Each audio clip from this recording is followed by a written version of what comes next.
Hello and welcome to show 19. It's CometWatch, and have we got a good show for you tonight? We have two of our good friends back, and we'll talk to them a bit later. But first, as always, the latest discoveries courtesy of the BAA Comics section visual observations page. I thought I made that clear. Okay, so I'm going to kick off. July 4th, Wochat Boomplod reports a Kreutz Group comet in real-time. See two images. July the 5th, recovery of 2008 T1 periodic comet Botini as 2016 N2 announced. July 6th, Bozu reports a Kreutz Group comet in real-time. See two images. On July the 7th, Bozu reported a Kreutz Group comet in real-time. See two images. July the 7th, Zaijian Zhu reports a Kreutz Group comet in real time. See two images. July the 8th, Bozu reports a Kreutz Group comet in real time. See three images. July 10th, Sergei Sakharov and Masanori Yuchina, I hope I got that right, report a Kreutz Group comet in real time. See three images. July the 17th, Washot Boomplod reports a Kreutz Group comet in real time. See three images. Again, July 17th, recovery of 2007 R3 periodic comet Gibbs as 2016 N3 reported. Again on July the 17th, the discovery of 2016 N4 Master was reported. Bozu reports a non-group comet in real time. See two images. July the 20th, Wildshot Boomplod reports a Kreutz Group comet in real time. See three images. July 22nd, Wochat Boomplod reports a Kreutz Group comet in real time. See three images. July the 23rd, Wildshot Boomplod reported a Kreutz comet in real time. See three images. July 26th, Wochat Boomplod reports a non-group comet in real time. See three images. Again on the 26th of July, Wildshot Boomplod reported a Kreutz Group comet in real time. See three images. July 29th, Wochat Boomplod reports a Maya Group comet in real time. See two images. July the 30th, and Wildshot Boomplod again reported a Kreutz Group comet in real time. See three images. August the 1st, Wochat Boomplod reports a Kreutz Group comet in real time. See three images. And on August the 2nd, Wildshot Boomplod reported a Kreutz Group comet in real time. See three images. And August the 3rd saw the visual observations page updated. And now for the comet shipping forecast, as some people have called it. Current comet magnitudes and observed region as of August the 3rd. So we'll kick off with Pan-STARRS 2013 X1, magnitude 9.5, is fading. Observable 35 north to 90 south, or visible all night. Last visual observation was 2016 July. Next is 81p Veiled, magnitude 10 and fading 10 degrees north to 45 degrees south. Best viewed in the early evening and last reported in July. Next, 237p Linear 11.5 bright 15 degrees north to 55 degrees south. It's an evening comet. And it's last seen in July 2016. Next is 9p Temple, magnitude 11.5 and fading 35 degrees north to 80 degrees south, visible in the evening, last reported in July. Next, Pan-STARRS 2014 S2, 12 magnitude, fading 20 degrees north to 25 degrees south. It's an early evening object, last seen in July 2016. Next up is 226p Piggott Linear Kowalski, magnitude 12 question mark, brightening 40 degrees north to 70 degrees south, best viewed in the morning and is yet to be observed. SpaceWatch 2011 KP36, magnitude 13, steady, 55 degrees north to 60 degrees south. It's a morning object, last seen in July 2016. Next is our old friend 29p Schwarzmann Wagman, magnitude 13 question mark because it varies, 40 degrees north to 90 degrees south, best viewed in the evening, currently being observed right now. 35p Van Bisburg 13 degrees magnitude 13, fading 45 degrees north to 70 degrees south, best in the morning and lasting August 2016. Next is Pan-STARRS 2014 W2, magnitude 13 and fading now, 55 degrees north to 20 degrees south, best viewed in the evening, last observed in July. Catalina 2013 US 10, magnitude 13, fade, 55 degrees north to 25 degrees north. Early morning object lasting May 2016. And finally, we have our old friend Comet Lovejoy 2014 Q2, question mark at magnitude 13 and fading now, 55 degrees north to 35 degrees south, best viewed in the evening and was last observed in October 2015. And just to let everybody know, the observable region quoted is an approximate indication of the latitude at which the comet may be seen. Under good conditions, comets may be visible outside of this range. Okay, that's it. Now, as probably you've all realised, we don't have Mary with us this month. She's on holiday in Spain, enjoying the sun, the sand, and the sangria, and a few places of culture, I'm told. So, have a good time, Mary, and we miss you. Well, we have two old friends back this month. I'll let them introduce themselves. How about that? Yeah. Hello everyone, it's Richard Miles here from the UK, amateur astronomer and keen comet observer. Over to you, Tony.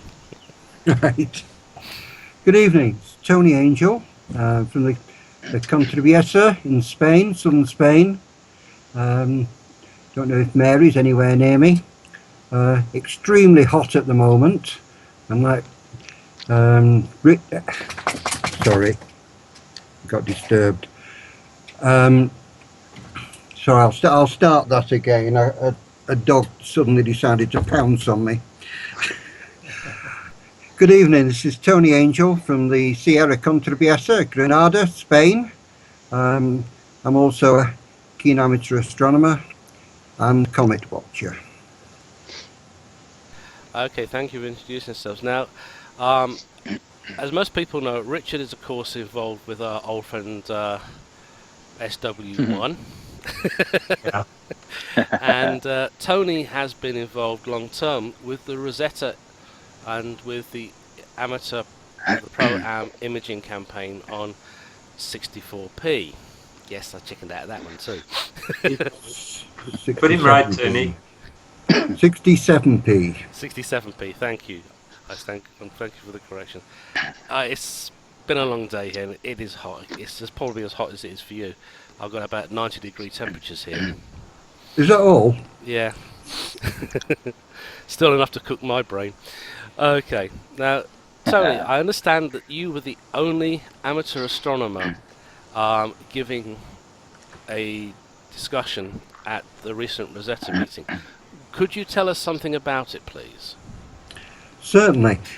I heard about it on PABMA's Packer 67p page, where Colin Snodgrass put a notice on there asking for participants. So I, thinking that I'd be one of many amateurs, put my name forward. It was quite a surprise when I turned up at the meeting and found that I was the only amateur. So I felt the searchlights on me a little bit on that. But I have to say it was an absolutely fantastic workshop. And that's what it was. It wasn't a conference, it was a workshop with observers presenting their observations and having a good discussion about them. And the fantastic thing for me is that I found I understood what they were talking about. Now, I realise there is quite a bit of stuff that you can't tell us about there, but that's understandable. What were some of the discussions about? Right, well, it started off, the first session was a group of people who were involved in managing the instruments on the spacecraft, and they gave good accounts of the various instruments. So that was very enlightening. What I would say is that on the website of the meeting, they have now put up as much of the presentations as they possibly can. I haven't had a chance to go through them all, but there's possibilities that in some areas they might have had to been edited where papers have not yet been published. But I'll pass the web page to you. Yes, that would be great. Later. But that first session was very, very interesting. And then the second session of the morning was reports of observations from the ground-based observers. And everyone had just a few minutes slot to go through them, because there was I can't remember the exact number, but there must have been somewhere like about 20 plus lots of short presentations, and that was very interesting. The amateurs, in fact, had two slots on this. Second to last was Padma, who gave an overall presentation of what the amateur group got up to, and then I had the final slot just to summarise mine. But the ground observations, they came from all over the place, from Chile, from Spain, Germany, the Canaries, and there was quite a heavy UK presence as well. What level would you gauge the presentations to have been? Are they from the extremely technical down to stuff that laymen could understand, Tony? I would say it's a level that any serious amateur observer would have been able to follow. That even if they might not have understood something straight away, they would have picked up enough to be able to look it up. I mean, that's one of the great things with it being about observations. They in the main they were talking the same language as what amateurs use, which isn't always the case. No. Just out of interest, Tony, what was your run like with the Comet itself, 67P? Did you have a lot of observations yourself with your scope access? Yeah,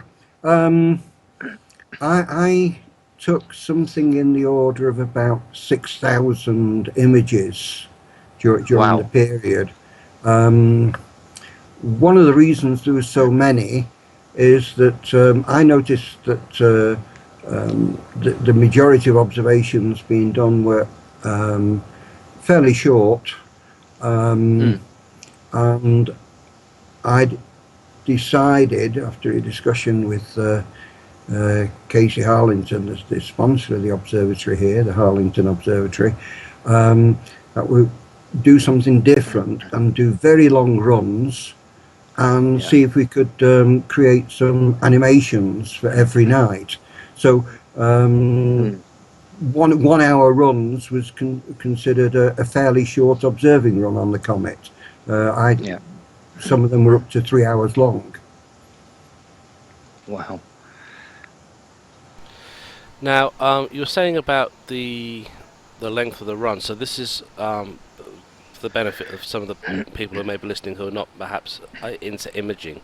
So we're talking about tracked runs with CCD, and then working the FITS files in either Maxim or in Photoshop, correct? Right. What I did was I was taking 1 minute exposures using an SBIG ST7 on f4 inch refractor. Yes, tracking on the star field, not tracking on the comet itself, and then that enabled me to do various stacks to create single images, or which I used Astrometrica for to create the stacks, or the animations which I created with Maxim. I don't use Photoshop. I don't do any touching up whatsoever, which means that the animations are fairly raw. I mean, when I say raw, I don't mean that they didn't have any lights or darks. They did, but they've had no prettying up done to them whatsoever. That's good. That's good, because I know a lot of people, they see the images on the color images on Facebook and in the glossies and everything, and it's obviously unless you're using filters and stuff, a lot of it's false color. So that's useful to know. Thanks, Tony. Now, what else was what was some of the other topics that the amateur community were looking at with this particular comet? The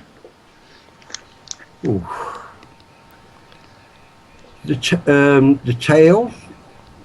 There was lots of measurements on the tail, and also for a period of days, and this was set off mainly by Christina using the SLU telescope, capturing the dust trail. Which was very good. We were looking for changes, outbursts. I captured one of the things that was very good was that on one night I noticed that there seemed to be a little bit more dust. A few of the other members of the group checked their images and they found it, and then that was confirmed by Colin Snodgrass, that the professionals were able to point out that there had been a small outburst. So we're looking at all things, the magnitude, the tail, looking for outbursts. Actually, Tony, that's a point I was going to bring up with you. See if I could find out from you, because, as you know, Charles Bell had been putting into CometWatch about the comet going into outburst on around the 19th of February 2016. I've had a look at the light curve, and I saw that some observers were seeing actually under the light curve, which is the light curve is done by Seiichi Yoshida. And some of the observations were above it, indicating that there could be an outburst, but a lot were underneath the light curve. So I just wondered if you had picked up anything on that specific date, of roughly the 19th of February. February is a bad month for me. I made one set of observations on the 29th. The rest of it was clouded out for me the whole of that month, and was not suitable. So yes, I had received a request from Charles to dig through my archives, and I had to give him a negative response. It's just an interesting little thing that some observers may have been maybe too excited, because the vast majority seemed like it was actually underperforming at that particular time. So be interesting to find out the results of that. Yeah, one of the problems we face is how we measure, and I mean, with 29p, I asked Richard, and Richard's given me quite a bit of advice of the settings for Astrometrica. It is important that where people are using the same programs, that they use a consistent set of settings. In some ways, and I might get shot for this, in some ways it's best to all use the slightly wrong setting than everyone having hit or miss correct Yes. settings or incorrect settings, at Yeah. least then you'd be able to see a pattern.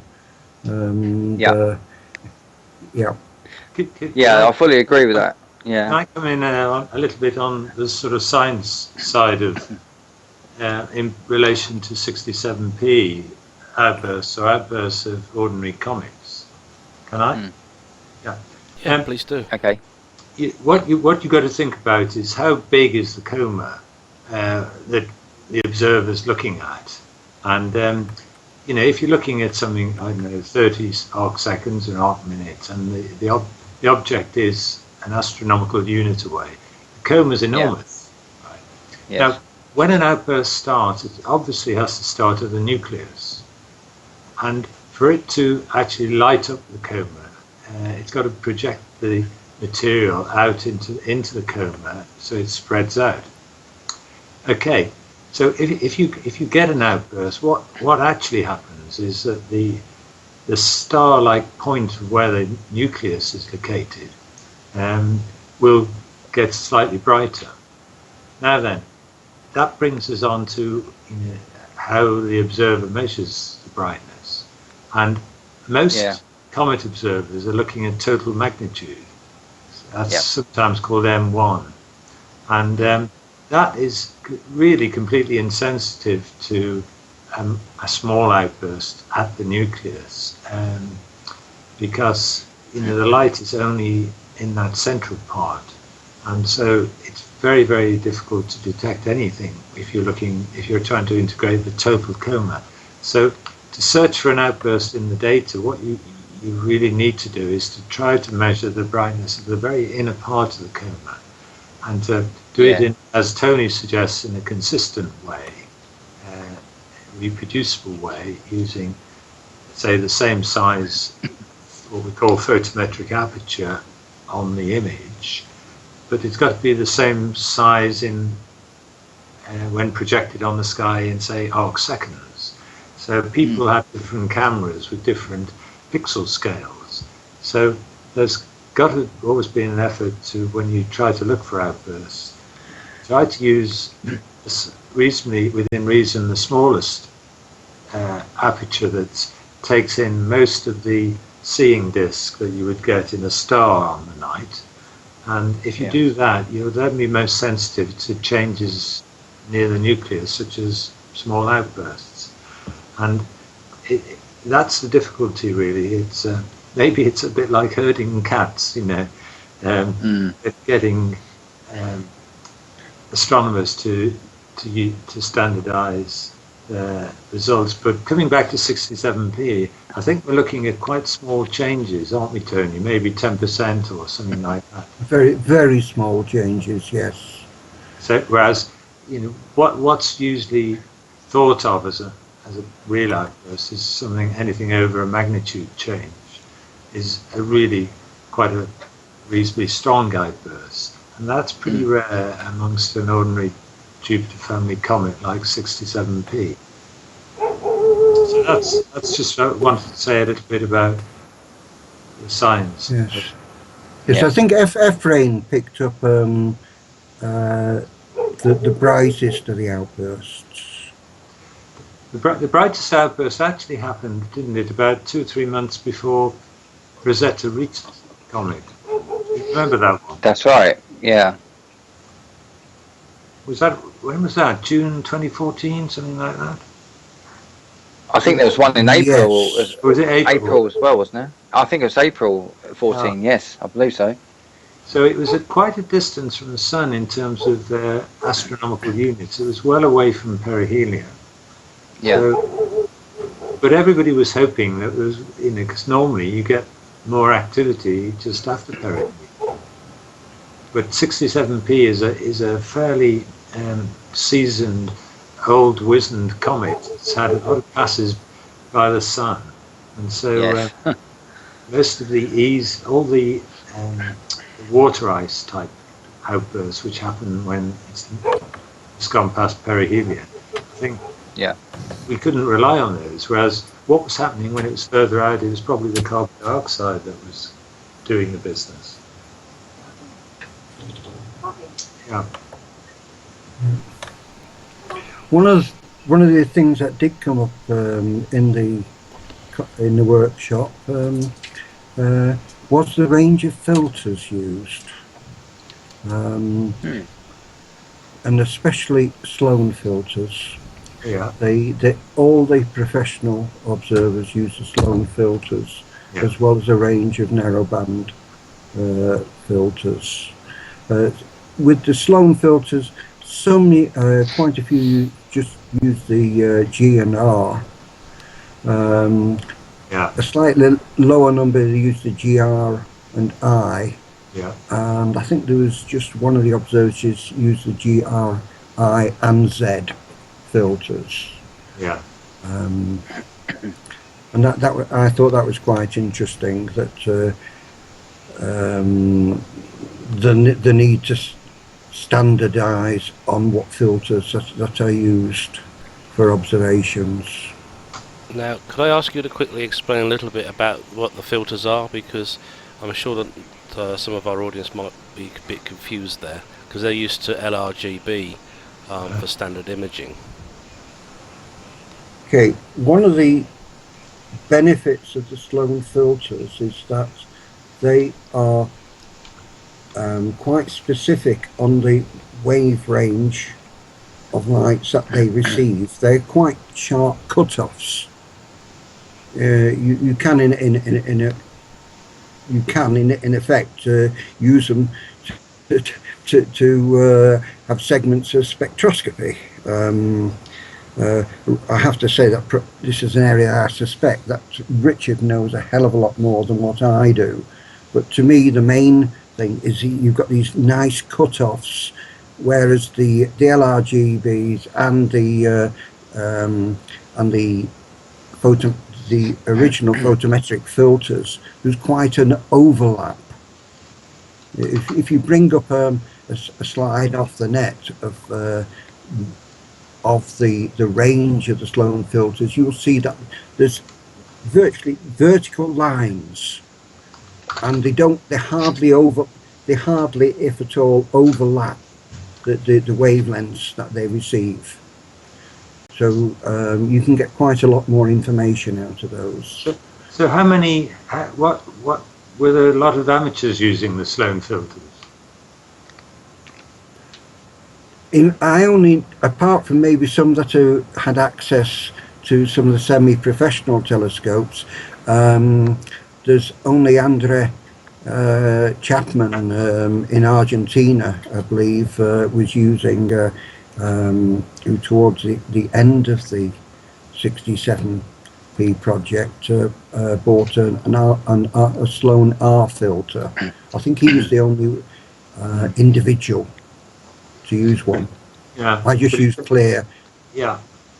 I'll just explain that usually the comet images, people taking say color pictures of the extended cometary tails, wanting to get the detail and the colors, they use LRGB, which is the L is the luminance, which is like a clear filter. The R is red, G green, and B blue. And unfortunately, those red, green, and blue ones do not match any of the Sloan filters. In fact, they don't match any photometric standard filter. And so they're not really suitable if you want to compare results with the standard magnitude systems. So it's almost best to observe clear, i.e. the luminance filter, partly because you get more light through reaching your detector, but also that unfiltered at most CCDs, roughly their middle range of sensitivity is around about the same as the Sloan R filter. So it's an approximation to it. And so, like I say, going with just the luminance filter is probably best, or no filter at all, if you don't have any of the standard ones. Okay? I'll just say as well that for other than dramatic comets with very long tails, or of a degree, of several degrees, most of the light from a comet's tail, when they're some distance from perihelion, is reflection of sunlight from the dust, rather than coloured gas emission. And so, working with unfiltered or a clear filter is probably the best thing, rather than trying one or other of the RGB filters. As an aside, I think what we might see in future is more people using DSLR cameras on their main telescopes. We've got some work going on at the moment that Roger Dimmock's doing, BAA Comet section. He's using a DSLR and looking at getting three colour photometry from the three different colours that a colour DSLR camera has. Turns out that the colour filters, I'm not too sure what camera he's using. I think Canon would be the same, but the filter, the effective filters in these cameras, which separate out the three colours, are actually closer to the standard system than maybe the standard LRGB set that people are using. So we're very hopeful that certainly we'll be able to get both the V and the R magnitudes out of DSLR imaging through astronomical telescopes, and that, I think, will open up the scene for comet observers in the future, because it's not altogether that easy spending money on a specialized Sloan filter.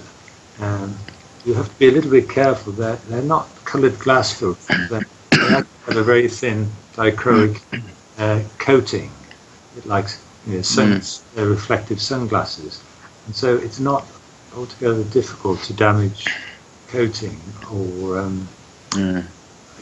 because of condensation affecting it. Yeah. So I myself, I think when I get operational again with the telescope, I definitely put a DSLR on and see how I go, because effectively you can get three different measurements in three different colours all at the same time. Would that be with a modified or an unmodified? No, this is an unmodified, because we're not interested in infrared. The modification usually is to take the infrared blocker out of the camera, because quite a large amount of light, in fact, can be coming into the telescope in the very near infrared. But because DSLR has to block that out, so long as you stay with the blue, the B, V, and R magnitude system, you're still within sensitivity range of a normal camera, such as a DSLR. So there's no need to mess around and modify it. So, like I say, it could open up a new vista for a lot of observers who use a DSLR.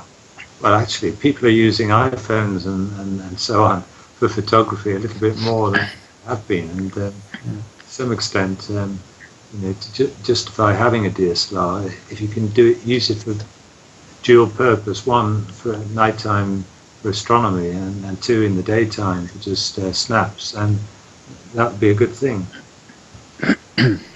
In fact, one of the things I've been looking at is getting my DSLR modified. Nick Howes was telling me all you need to do really is to put a infrared filter onto the actual lens, and that puts the system back into normal for daytime photography. You're not going to use the camera lens at all anyway on the telescope. Right. So he said, modify your camera. Just remember to buy a filter for the put it on the front instead of inside. I mean, the disk drive manufacturers will like amateurs using DSLRs. I mean, when I mentioned about the number of images I took, I mean, that was with a fairly small chip on an SVIG, but even even with that small chip, it's something like about 6 gigabytes I used. So if you're talking about long runs with a DSLR, you're going to have to get a new disk drive every few weeks or month. That was one of the things that I've done with my laptop. The laptop now has a terabyte hard drive in it. I have got one of the little passport type drives that you just connect in. It's about a terabyte. You can now get them up to about 3 or 4 anyway. So Yeah. you can just connect the DSLR to your computer. You can run the whole show, the whole camera. Don't worry about putting a memory card in your camera anymore. Just using the USB connection means you can download direct to your hard drive, and you've got them all there safe and secure. So what software is that? It's called Backyard EOS. They actually do a version for Nikon too. I've heard of that, yeah. And you can actually focus and everything with it. And Is it a commercial one that you have to pay for? yes, it's about, for the premium version, it's $50 Canadian. Oh, okay, so not too bad. No, not really. And as I say, it's a download. And of course, once you've bought it, you've got your license and everything.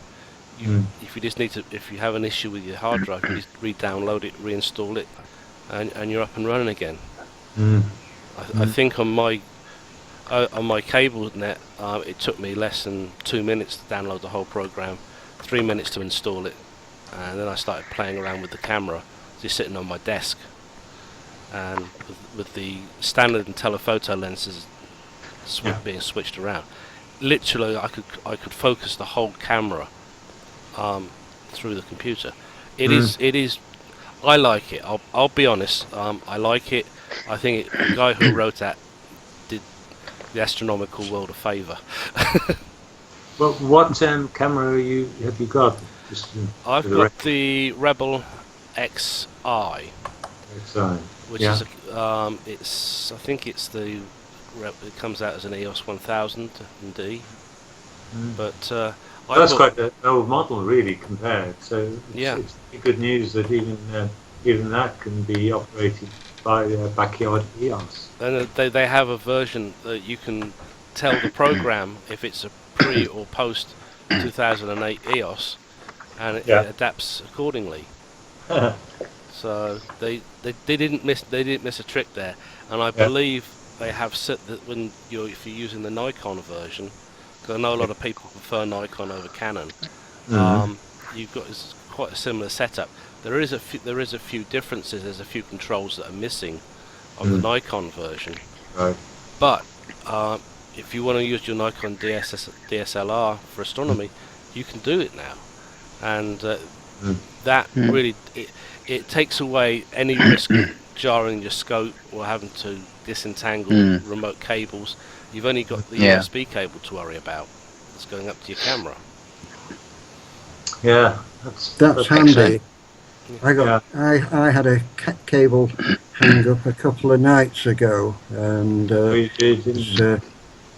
got the power 2 CCD cameras, one attached to the Pentax f4" and another to the 14".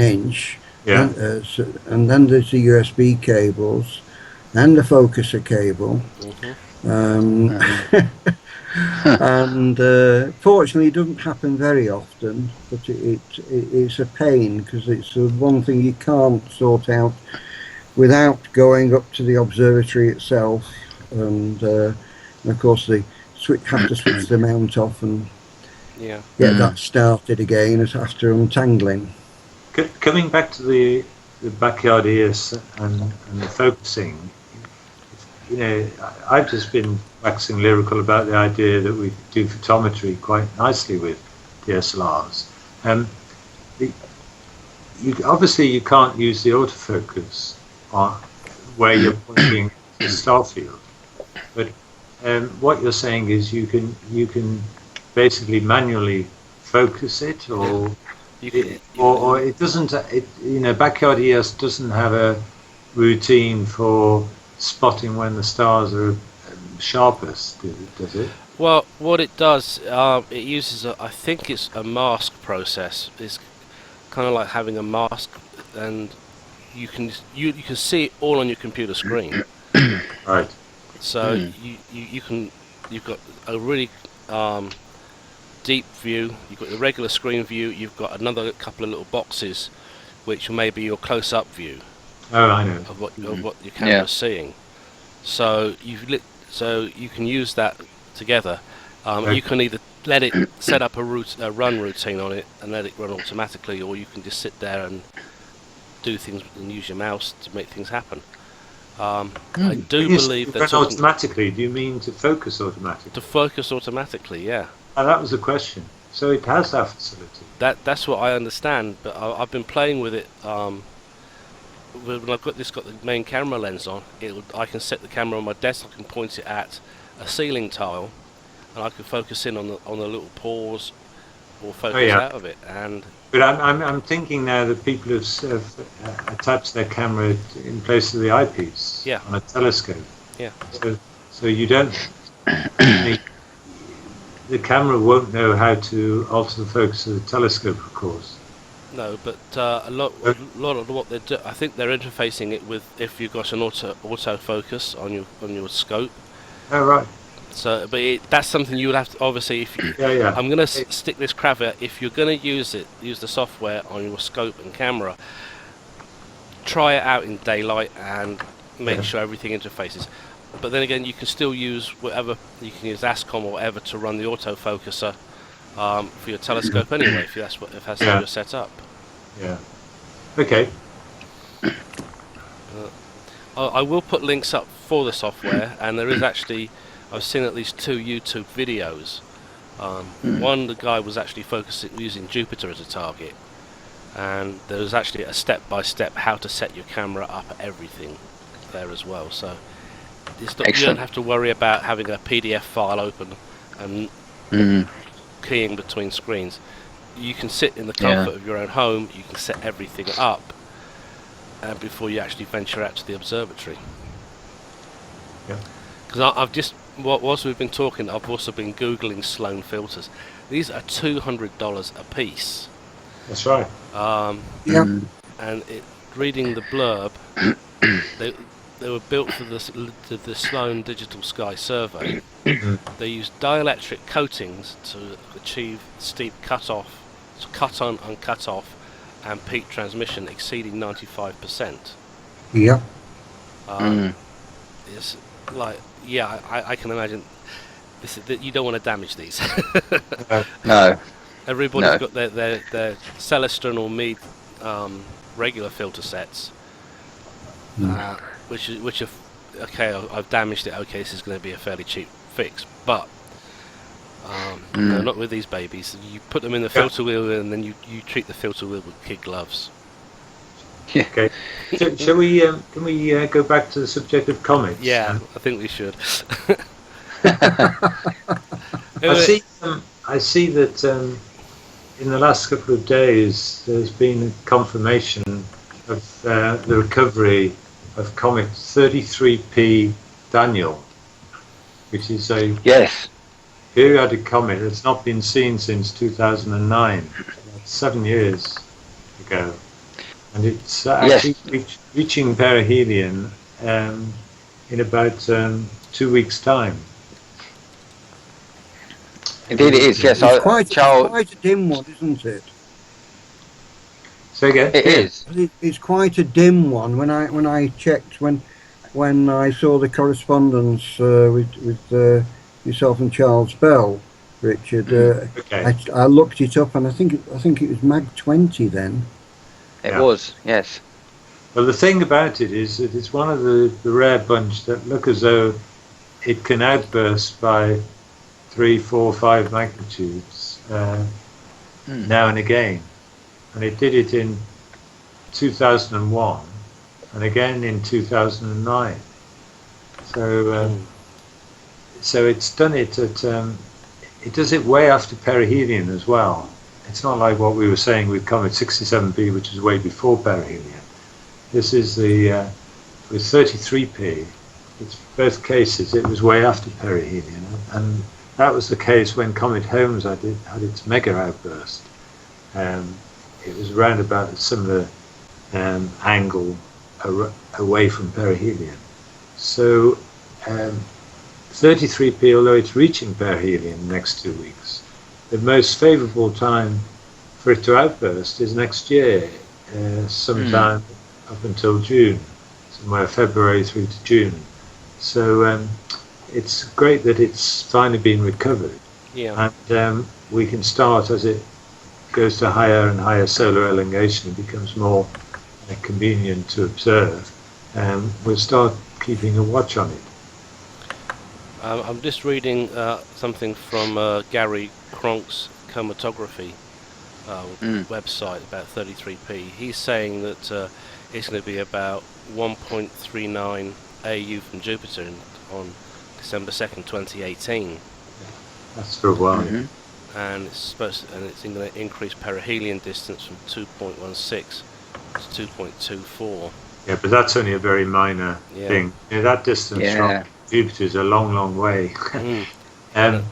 67P approached, I think it approached Jupiter to within 0.05 AU in 1959. It flung 67 much closer in towards the Sun, half the distance. And so no, 33P is fairly stable. It normally does. I was just having a look. It normally sort of like goes crazy about 9 months after perihelion, doesn't it? 8 to 9 months. You're having a look, but it's only had. Yeah. It's had two out. It had, interestingly, 2009 last time it was around. It had two outbursts separated in time. That's right. Yes. And which could be indicative of something to do with the slow rotation of the nucleus, but that's going to be one of the challenges for observers to see if they can detect something.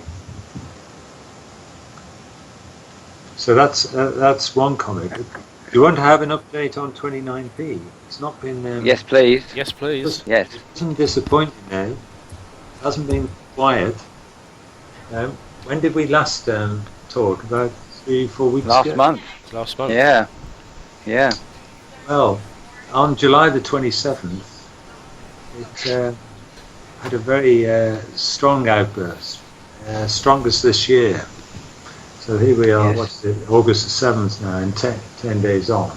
And it's, let me just open up the plot. It reached basically magnitude 13.0, having started from about magnitude 16.5. So it brightened by about 3.5 magnitudes, which is around about factor of 25 or so, 20 or 25. It depends. Remember I was saying about when you try to detect an outburst, the best thing is to use a small photometric aperture, which just captures the light around the nucleus as though it was a star. And if you do that, then the amplitude of the outburst was more than 4 magnitudes. So it's quite a strong one, but and we've had a lot of good coverage since. Now, two unusual things about it. One is that there's a strong, we first of all called it a blob, but it's a condensation in the coma that's expanding out from the nucleus. And the outburst happened within the space of less than a couple of hours, most likely. And it threw out the material in one go, so to speak. And that material just keeps going through the vacuum of space because there's nothing to stop it. It's quite a long way from the sun at 6 astronomical units. So the intensity of the sunlight isn't that strong. So although comets would get close to the sun are affected by the solar radiation pressure, 29P generally the coma just keeps expanding with very little change due to solar radiation pressure. And what we saw is this blob moving out, and gradually it's been getting more and more diffuse. It turns out when you do the calculations that the blob has to be coming almost directly towards us. it's probably moving at around about 150 meters per second, some parts maybe 200 meters per second. But when we look at it against the sky, it only looks to be moving at about 40 meters, 40 meters per second, because we're seeing it from a very narrow perspective as it comes towards us. So that's quite a relatively rare 29p. We've seen it a couple of times in the past. So that's the first thing. Yeah. But the thing that's been most amazing about it, although it's not common knowledge yet, is that I analysed the outbursts of 29p that amateurs observed for many years, and a large paper in the professional journal Icarus has got what I consider a definitive solution for its rotation. What it is that the outbursts happen at the time of maximum thermal stress on the surface. Thermal stress is caused by the heat of the sun. Oh, excuse me, sorry, I've got a grandfather clock behind me. You can tell when we record this, it's 11 p.m. And anyway,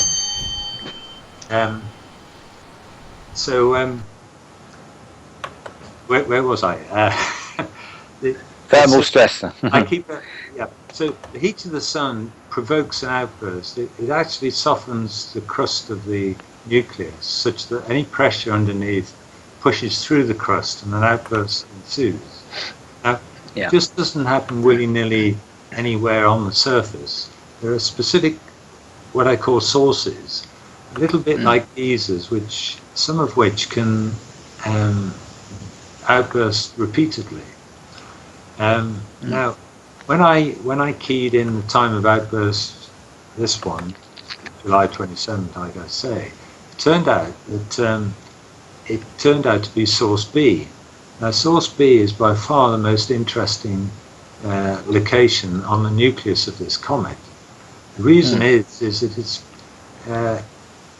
it's a very long-lived source, and it's the most active source. So this outburst, which I said was the brightest this year, was in fact the brightest from source B since the year 2010. So it's about getting on for 6.5 years since it last had such a bright outburst. And this is a seasonal thing. It's been going through a season when it's quiet. But if we go back to the years 2007 and 8, that was when it was most active, and it was able. Remember, I just said it's taken 6 years really to show a strong outburst. Well, in 2007, it had 3 outbursts, one directly after another, after a single rotation of the nucleus. So they were separated by about 2 months. We had 3 strong outbursts, and then the following year we had a repetition of the same. I might have mentioned this last month. It's the same source that, by chance, the Hubble Space Telescope, which has been used only once or twice to observe the comet, happened to image the comet just hours after it had a very strong outburst in 1996, also from source B. And so what we've seen just in the last week is resurgence of activity from this particular location on the nucleus. We can look forward to it in the coming years as each apparition comes. So source B will play an increasingly active role in its behaviour. Do we know, Richard, roughly what the nucleus of 29p looks like? I mean, do we know what sort of shape it is at all? Have we got any indication? Yeah, okay. One of the things we know is it's big. It's about the biggest periodic comet we know of. And it's round about the latest analysis, which has been published by Shambo et al., it's saying it's 60 kilometers across, roughly. So that's wow. But what's important about that is that a large object has an appreciable gravity. And so much of what is thrown out in an outburst actually precipitates back onto the surface. Although I've sort Rains of back down. described it being thrown out, a lot of it falls back down because it's not travelling fast. To get away from the nucleus permanently, it needs to be moving around about 20 meters per second or faster. So if you imagine an outburst and call it the crust gives way, obviously there's a pressure and material is thrust out. But as the pressure below drops very quickly, the speed and rate at which the material is coming out slows right down until it stops. So all of the later ejector is going slowly, and so will fall back down. So I'm mentioning this because we know that looks to have been active for many centuries. And so if you imagine this going on for a very long time, what's happening is it's resurfacing itself, isn't it? It's coating itself, and it's actually producing its own crust. It's a self-fulfilling prophecy, so to speak, because once it starts up being active, it effectively makes the crust, and to be active like that, it's got to have a strong crust. It might have started in one part of the nucleus, but as more and more material got thrown out and fell back, gradually it's been reforming its surface, and making it more homogeneous or uniform. So I think we can expect it to be relatively spherical in shape, but not entirely. Most comets are really quite elongated, as we've seen.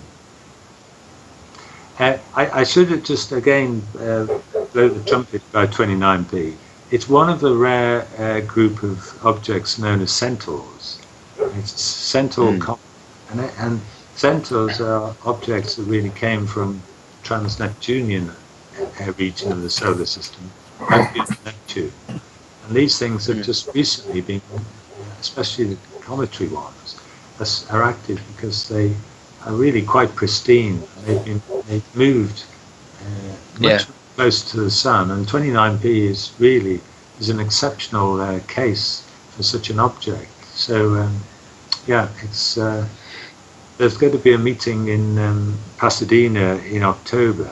It's a joint meeting between the Division of Planetary Sciences of the American Astronomical Society and the what's called the European Planetary Science Congress, which is held every year in one or other countries of Europe. But this year it's going to be held jointly with Americans in California. So fortunately, it would be amazing.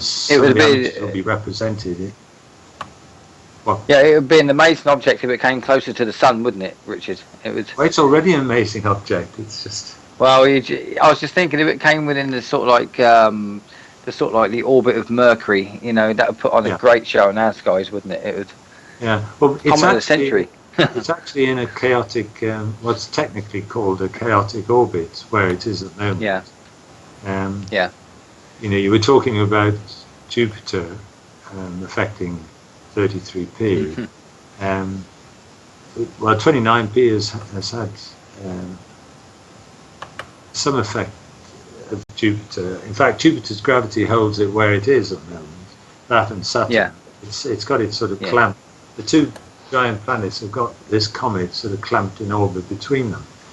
But if you look at, if you do the calculations statistically, and an object like that isn't going to stay there for more than a few thousand years, really, and it'll get moved.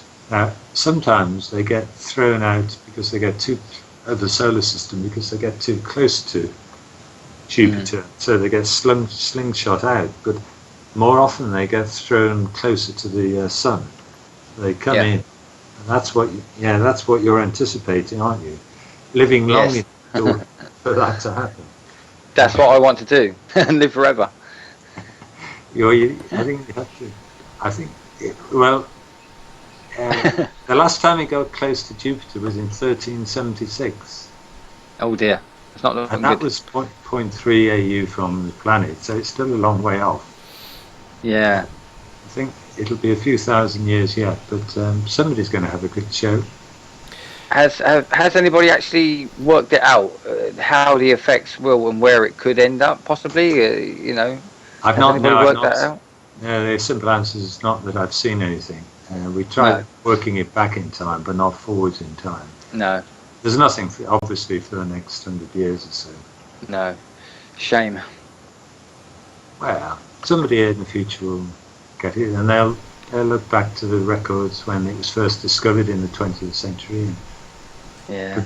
But I'm hoping that we can get NASA and ESA to think about getting Space a probe out there. I think that would be a very good option for them. We know about it, we've tracked it, we know what it does, and actually getting there to see and physically record one of these geyser-like eruptions. That, I think the space, I'm going to use the term space art alone would be fantastic. It's got a lot of dramatic potential interest, hasn't it? Because we can guarantee it's going to outburst. It's not like waiting for 67p and it not actually doing it. This is guaranteed, and in fact you've got to design your craft to be resilient and to withstand any of those outbursts. But coming back to the amateurs' role in all this, I think our task is, in the next few years, is to keep observing this comet carefully. We haven't really watched it closely for a full orbit of the Sun yet. We really only started to get really good data in 2002, and it won't complete its orbit until next year. So once next year is here, we'll then be able to start to see a repeat of where it was in the solar system relative to the Sun, and whether or not the seasons that we've seen so far are repeated in the future. And as we document more and more of that, it basically becomes a source of information for any of the professionals looking at planning missions to comets. And it will happen eventually. The probe will go to 29B. I think the job of the amateur is to make sure it happens sooner rather than later. Agreed. Absolutely. Yeah. Just out of interest, Richard, how many? Oh, sorry, Tony. I was just going to say, how many active regions are there on the nucleus? You said there's how many have we got actually that we've documented? Well, there looks to be at least half a dozen, but there could be a lot more. The ones that are repetitive and very long-lived. Obviously, Source B has been around active for at least 20 years. I did actually, So I would say around about half a dozen.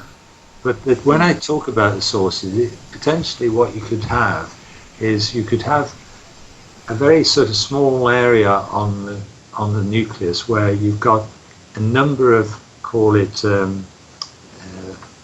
volcanic cones or geyser outlets that are grouped around a special region, and that it's not possible from the timing of the outburst to be able to pinpoint exactly where. On the other hand, although you can't prove it either way, it could be a single source, especially with Source B.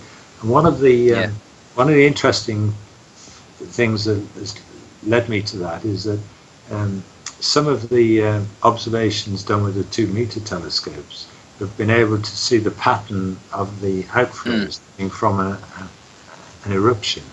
And these patterns have repeated. And so when a source has repeatedly outburst, it's often had a sort of fingerprint in terms of the nature of the outflow. So it's possible, therefore, that the morphology, the topography on the surface, it does have some very unique features which are long-lived. So that they'll still be around for when the SW1 probe goes off there. And of course it'll allow mapping of the comet to be much easier done with those reference marks. Yeah. But I use Source B as like a Greenwich meridian on the nucleus. There was The reason is that it had this very strong outburst in 2010, and it was only fairly recently I was able to solve the rotation so that we can see that it's the same, often the same feature that's contributing to these outbursts over a long period of time, and therefore should be a bit like sinus meridiani on Mars. It should still always be there, and as a reference point. Now I know Tony wants to make a comment. Yeah, I was basically wanted to reinforce what Richard was saying about the amateurs being a great help to the professionals. At the workshop, this is one of the things that certainly came out, and on the second day I had a second bite of the cherry, and so did Padma. Padma extended her presentation on the capabilities of amateurs and what they had done, and I had what was supposed to be a quarter an hour slot just before lunch. We got. No, we're still here, Tony. Half an hour I started, and I spent what turned out to be about half an hour going through all the various. Sorry. Hello. Hello. Are you there? Still there, Tony? Yes, I'm here. Can you hear me? We can hear you. Yeah. Right. Okay. I'll start that last segment again. I spent some time going through the various techniques and tools that amateurs have at their disposal, and explained how we could use them. And I had quite a few questions from the floor, and what should have been a quarter of an hour slot extended to a good 35 minutes with no one sneaking away for their lunch. And afterwards, quite a number of the professionals came over and had a chat with me. And it certainly showed that there is an important place for the amateur comet observers, because the professionals are restricted in time. They can't do the runs that we do, that the amateurs can do if they wish to do so. And what the professionals have, of course, is the larger scopes, better tools perhaps, and capabilities, but they in a lot of cases need to have the feedback from the amateurs to help them concentrate their time. Yeah, can I just say, continue with that theme? One thing that I had arranged is that with some professionals, Colin Snodgrass and Alan Fitzsimmons, was to alert them to when 29P had a major outburst, and we were able to do that on the morning of July the 28th, after the outburst was detected 10 days ago. Unfortunately, the spectroscope on the telescope they used failed to do the business, and so we lost the opportunity of following that up. It was only going to be on a 2-meter telescope, and so personally I think it's still a little bit small to get really good high signal to noise. It would have been nicer to have had a Keck 10 meter or a BLT 8 meter on this sort of activity, but that wasn't to be. But we'll try again in future. Yeah, well, Alan was one of the ones that was there, along with Colin and Garant. There's some other news of 29P that's hot off the press. That is yesterday. The nucleus of 29P occulted a 10th magnitude star in Sagittarius. That means the solid body of the of the nucleus overlapped in front of the star, and so the light of the star disappeared. Now, What time was this? well, this was about 23 hours UT yesterday. 23 hours UT. Okay. Okay. I think I may well have One been or two observing that people in time. Spain observed it. Yeah, but hold on. To do a video observation, because I'm just looking at the prediction, and it would have only lasted 4 seconds, the actual, if it had crossed the diameter of the nucleus. Right? But that's the good news. The bad news was that no, not that it was cloudy in Spain. No, the prediction was that the occultation was actually off of the Earth. It was just to one side of the Earth.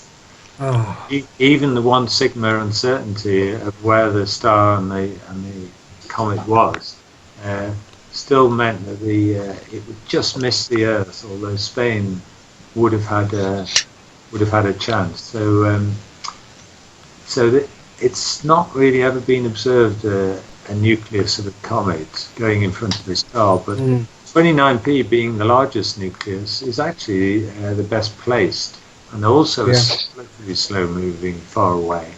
It's right. quite well placed. So I'm hoping once the Gaia results are in from the Gaia mission, which is busily mapping millions of stars at very high precision.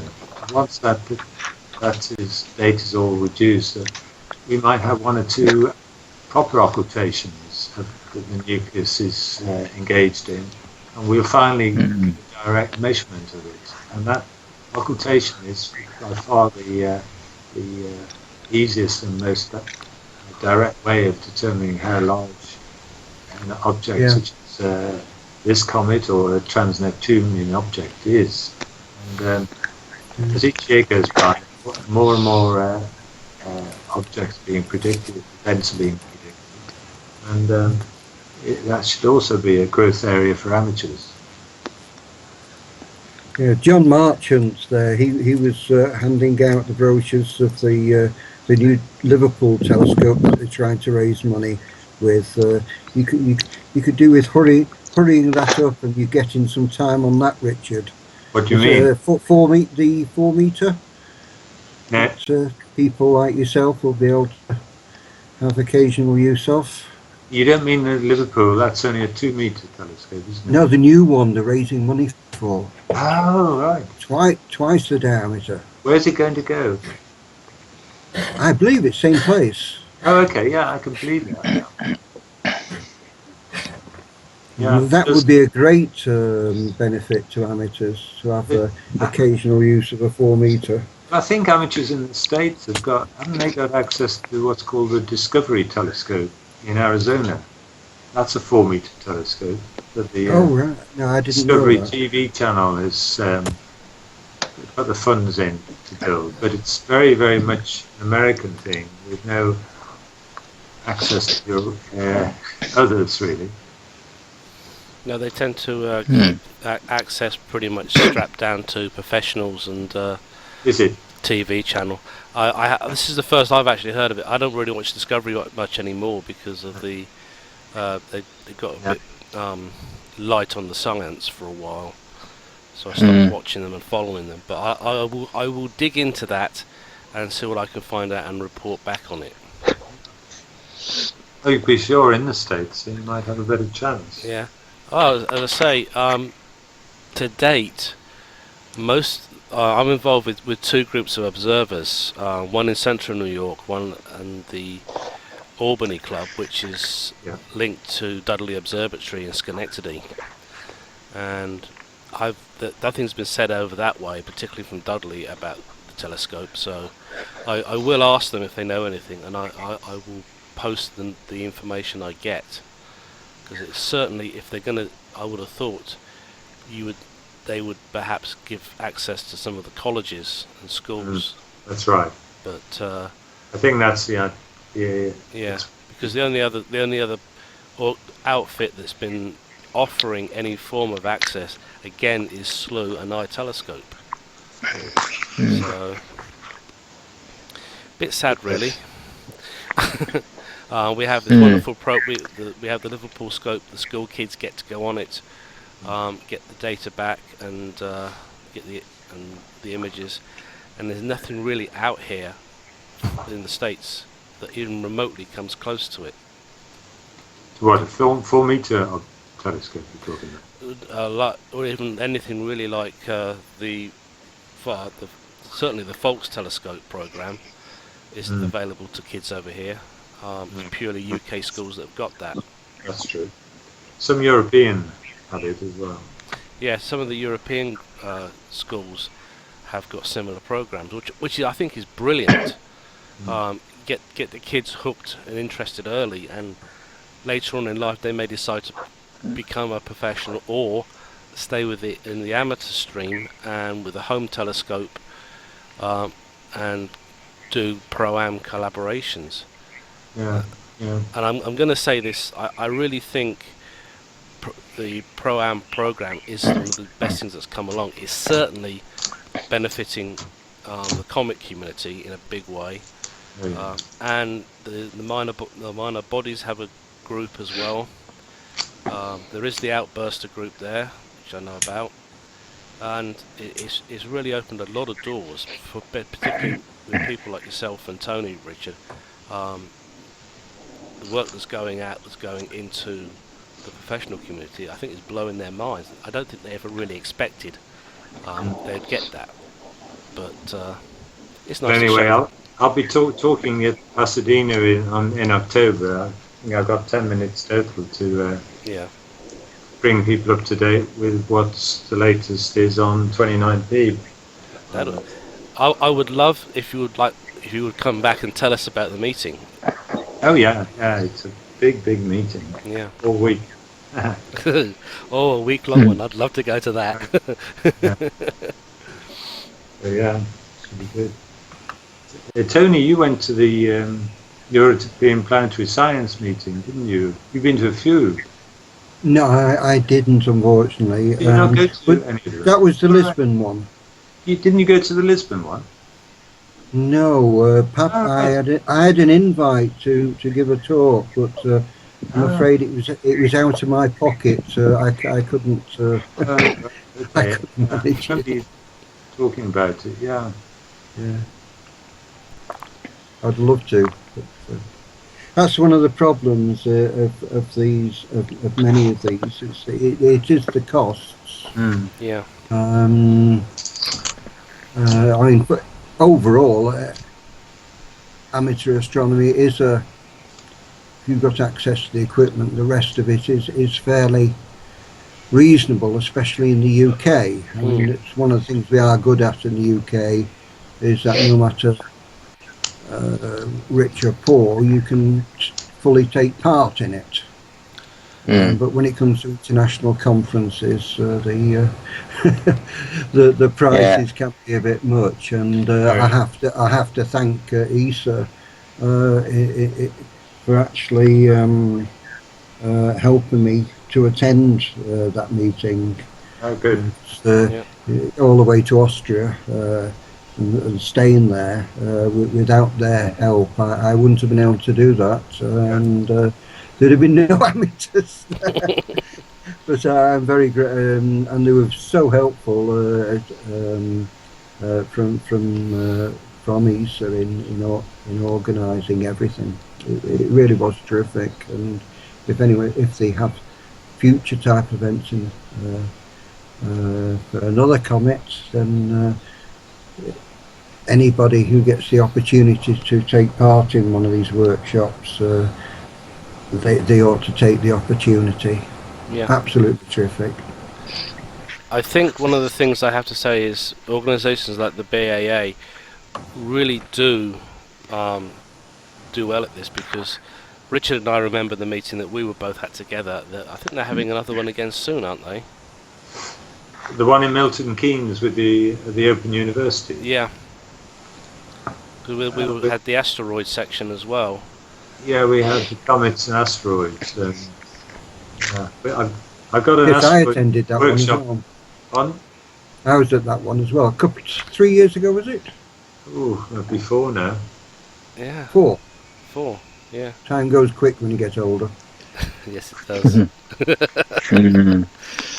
I was Yeah. there. Yeah, Yeah, we've got a workshop on asteroids in September the 24th in London at the BAA place there in Piccadilly. So that's one thing I would like to advertise. It's yeah.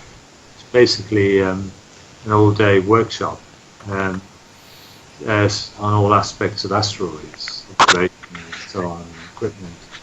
Um, So I think if you're not a member, you're still welcome. If you're not a BA member, you will have to pay a grand sum of total of £2.50 to get in. But members are free, of course. Yeah. And it should be a good day. I think Peter Birtwistle will be there for sure. Yeah.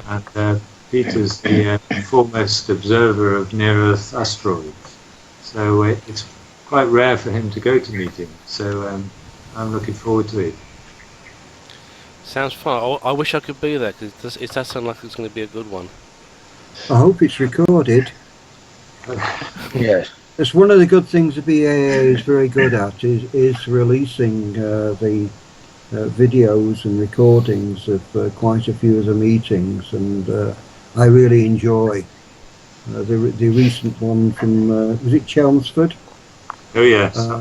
I watched all the videos from that and really enjoyed it. Yeah, especially with you being over in Spain, and lots of our members are far flung across the globe, even Australia. So I think from time to time we'll actually have some of the speakers sort of in reverse. We'll have Skype, and we'll have people giving a talk, say, who are based in Australia, but are able to deliver a talk in real time in the lecture theatre in Burlington House. Yeah. It's something we haven't actually done yet, but I think it's something that's it doesn't have to be a very long talk, 10-15 minutes, but it's a great way of bringing people together. Now we do have a meeting on occultations coming up in less than 2 weeks. Starts on it's on the 20th and the 21st of August in Guildford. That's a European meeting we've been organising, and we will have that filmed. And what's more, we've got Dave Herald from Australia giving a couple of talks by Skype at that. So it's sort of a sign of things to come, really. See how that goes, and roll it out more in future. Well, yes, because people like Terry Lovejoy and Rodney Austin, they've got Skype, and they just love to talk, don't they, Neil? Oh, they certainly do. Yes. But seriously, yeah, I think that's the greatest thing with the technology we've got today. We can all get together, no matter where we are, and we can listen and see, and learn. And learn, yeah. Yeah. So, any more questions, Neil, for our guests? I think we've covered an awful lot tonight. I think, Nick. I think so. Yes. As always, Tony, Richard, will you come back in a few months and talk to us again about what's going on with SW1 more so? Yeah. After the October meeting, I guess. Where are we now? August. Yeah. So November will be a good time. Yeah. In fact, it'll have reached the end of its apparition by then. So. Can I just mention that people should look out for the write-up on the Sky and Telescope website? I see it's been put there by Bob, amateur. He's named Bob King. It's quite a nice write-up about 29p, as it was known up until a few years ago. But the excuse for the article is the fact it announces the fact that it's had a strong outburst at the end of July, so it's drawing people's attention to it. In November we should be able to do an update. Yep, that would be great. Excellent. Excellent, guys. Well, you know what? It's been really great having you guys on the show. Thank you for coming back, Richard. Thank you for joining us, Tony, and telling us about both. By the way, Tony, how are your observations going at the moment? 'Cause I know you said that you were keeping an eye on those whilst you were talking. Fine. I've got quite a few. I haven't, unfortunately, I haven't had chance to stack any, but the comet's looking very nice, and it's sorry. I was going to say, is there any chance you could send us a copy of the image so we can put it up on the show notes? Yes, by all means, I can do one, and That'd be great. I'll check with Richard to see if it's Yeah. a suitable quality. Okay. Good plan. But you're doing a very good job, Tony, because it's these extended runs that one or two people like yourself are now starting to do. The idea is that you might be lucky enough to catch it suddenly go into outburst, and it's never been done yet. It'll be a first if anybody ever they manage it, and only by sort of continually monitoring it will that be possible.